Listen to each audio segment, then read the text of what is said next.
Hi, my name's Rob, and I'm from Together Church, and this is your daily encouragement. It's brought to you by me, but also by my little friend who's a stiff-necked man. And this isn't because he's got some kind of really dodgy pillow and he's got a crooked neck, but actually it's because he only wants to do his own will. He's only interested in doing his own will. And I realise that as the people of God are described in the Old Testament as a stiff-necked people, that they only wanted to do their own will, and they weren't really interested in what the Father was saying. They were very interested in doing what they wanted to do.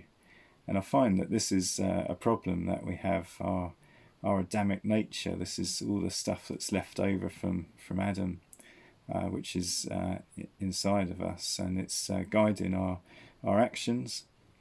And I realised that Jesus, he also had a self will. He had a flesh, and yet he lived in a constant state of submitting that will to the Father, and this was communicated by the Holy Spirit. And he went around Palestine, listening to the Father and being directed in which way he should go and who he should talk to, who he should heal, and what he should do.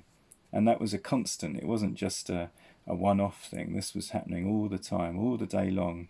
He was in constant communion with the Father, and that's what enabled him to say to the Father, "Not my will, but your will, Father." And he went through all of his life delighting the Father, doing his will, and like this little candle is being a light to the world.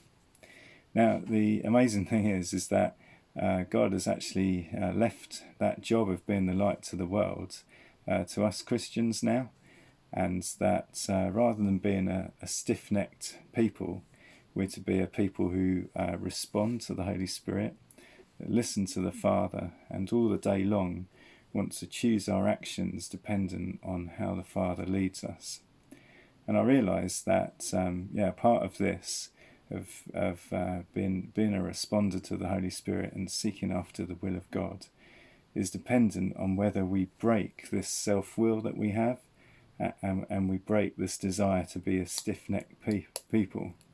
And what I realised is the more that we yield to that and desire to be totally in communion with the Father through the Spirit, it's then that our light really shines.